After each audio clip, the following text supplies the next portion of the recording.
అంబేద్కర్ కోనసీమ జిల్లా ముమ్మిడివరం నియోజకవర్గంలో చివరి భూములకు సాగునీరు అందడం లేదని రైతులు ఆవేదన వ్యక్తం చేస్తున్నారు.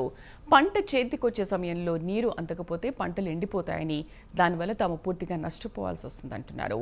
అప్పులు తెచ్చి పెట్టుబడులు పెట్టామని ఇప్పటికైనా ప్రభుత్వం స్పందించి పంటలకు నీరు అందించాలని రైతులు కోరుతున్నారు. ఇదే అంశంపై మరింత సమాచారం మా ప్రతినిధి శ్రీరామ్మూర్తి అందిస్తారు. బిఆర్ అంబేద్కర్ కోనసీమ జిల్లాలోని శివారు భూముల రైతుల ఆవేదన ఇప్పుడు మనం చూసాం. ఏ విధంగా సాగునీరు అందకపోవడంతో ఏదైతే పొట్ట దశలో ఉన్న వరిసేళ్ళు, అలాగే ఒక 15 రోజుల్లో కోతకి అందే వరిసేళ్ళు పరిస్థితి ఎలా ఉందో కూడా రైతులు మనకి కళ్ళకు కట్టినట్టుగా చూపించిన పరిస్థితి ఉంది.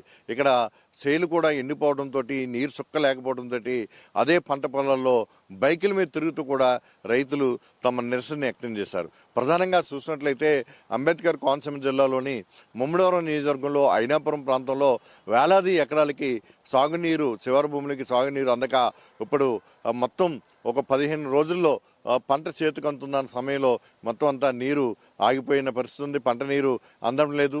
దీనివల్ల పంట అంతా కూడా, ధాన్యం అంతా కూడా పొల్లుగా మారిపోయే పరిస్థితి ఉంది. దీంతో రైతులు కూడా చాలా ఆవేదన వ్యక్తం చేస్తున్నారు. ఇరిగేషన్ అధికారుల దృష్టికి ఎన్నిసార్లు తీసుకెళ్ళినా కానీ తమ సమస్య పరిష్కారం కాలేదని చెప్పి చెప్తున్నారు. అలాగే జిల్లా అధికారులు కూడా తమను పట్టించుకోవట్లేదని కూడా ఆవేదన వ్యక్తం చేస్తున్నారు. మరోవైపు చూసినట్లయితే ఆ రామచంద్రపురం నియోజకవర్గంలో కాజులూరు మండలంలో కూడా ఇదే పరిస్థితి ఉంది. అలాగే తాళరేవు మండలంలో కూడా ఇలాంటి పరిస్థితులే కనిపిస్తున్నాయి. కాజులూరు, తాళరేవు, అలాగే ముమ్మడివరంలోని అయినాపురం ఈ ప్రాంతంలో అన్నట్లో కూడా చివరి భూముల్లో ఇక్కడ మొత్తం ఇంకా మరి ఒక 15 రోజుల్లో ఈ రబీ పంట చేతికొందుతుందన్న సమయంలో ఇప్పుడు సాగునీరు పూర్తి స్థాయిలో అందకపోవడం వల్ల వరిసేళ్ళన్నీ కూడా నెరలు తీసేసినాయి. మొత్తం దుబ్బులు తీసుకొచ్చి, వరి దుబ్బులు తీసుకొచ్చి గట్టు మీద వేసి రైతులు నిరసన వ్యక్తం చేస్తున్న పరిస్థితి ఉంది. అదే పొలాల్లో బైకుల మీద మామూలుగా రోడ్ల మీద తిరుగుతున్న పరిస్థితి కూడా మనకి స్పష్టంగా కనిపిస్తుంది. అయినప్పటికీ కూడా ఒకవైపు ఇరిగేషన్ అధికారులు కావచ్చు, జిల్లా అధికార యంత్రాంగం కావచ్చు, దీని మీద తమ సమస్యల మీద తాము సాగునీరు అందట్లేదని గత 15 రోజులుగా మొరపెట్టుకుంటున్నప్పటికీ కూడా ఎవరూ కూడా తమ వంక చూడలేదని చెప్పేసి ఇక్కడ రైతులు ఆవేదన వ్యక్తం చేస్తున్న పరిస్థితి. ఇక్కడ పెట్టుబడి పెట్టాం, పైగా కౌలుకి వ్యవసాయం చేస్తున్నాం. ఇప్పుడు కనుక తమ పంట చేజారిపోతే, తమకి నీరు అందకపోతే, పంట పొల్లుగా మారిపోతే తమ పరిస్థితి ఏంటి, తమ భవిష్యత్తు ఏంటి, ఇలాగే జరిగితే తమకు ఆత్మహత్యలే సరని అంటూ ఆవేదన వ్యక్తం చేస్తున్న పరిస్థితి కూడా మనం చూస్తున్నాం.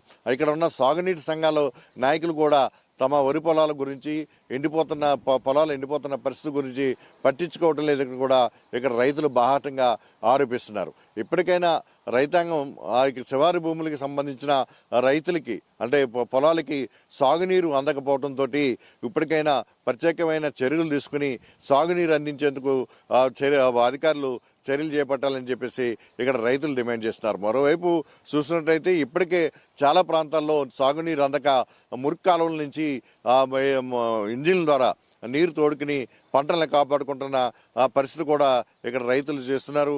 అయితే మరో 15 రోజులు కనుక నీరు అందిదైతే పంట గట్టెక్కే పరిస్థితి ఉంది.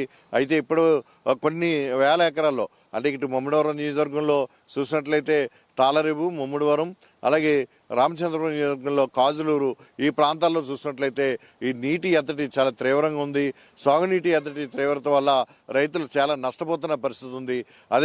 ఇదే కాకుండా మరికొన్ని కోనసీమలోని మరికొన్ని శివారు భూముల్లో కూడా ఇలాంటి పరిస్థితులు ఉంటే వారు డ్రైన్లో నీరు తోడుకుని పంటలు కాపాడుకునే పరిస్థితులు ఉన్నాయి. ప్రస్తుతం దీని మీద ఇరిగేషన్ శాఖ మంత్రి నిమ్మల రమానాయుడు కూడా నిన్న స్పందిస్తూ కోనసీమ ప్రాంతంలో రైతాంగాన్ని ఆదుకోవాలని కూడా ఆయన అధికారులని ఆదేశించారు. అయితే ఇక్కడ ఇరిగేషన్ అధికారుల తీరు మాత్రం పూర్తి స్థాయిలో మేము నీరు అందిస్తున్నాం, అక్కడ కాలువలు సక్రమంగా లేకపోవడం వల్ల నీరు అందడం లేదు, కాలువల్ని శుభ్రం మరమ్మతులు చేసుకోవాల్సిన పరిస్థితి రైతులదంటూ కూడా వితండవాదం చేస్తున్న పరిస్థితి కూడా కనిపిస్తుంది. అయితే తమకి నీరు అందట్లేదని ఎవరూ కూడా ఫిర్యాదు చేయట్లేదని కూడా మరోవైపు చెప్తున్న పరిస్థితి ఉంది. అంటే ధవళేశ్వరం బ్యారేజ్ నుంచి ఇప్పుడు సాగునీరు దాదాపు 11,000 క్యూసెక్కుల నీరు దిగుకు విడుదలవుతుంది, పంట కాలువలకు విడుదలవుతుంది. ఇది కోనసీమ ప్రాంతానికి సంబంధించి 3,200 క్యూసెక్కుల నీరు వరకు విడుదలవుతున్న శివారు భూములకి మాత్రం ఈ నీరు వెలగబోవడం వల్ల రైతులు ఇప్పుడు నానా అవస్థలు పడుతున్న పరిస్థితి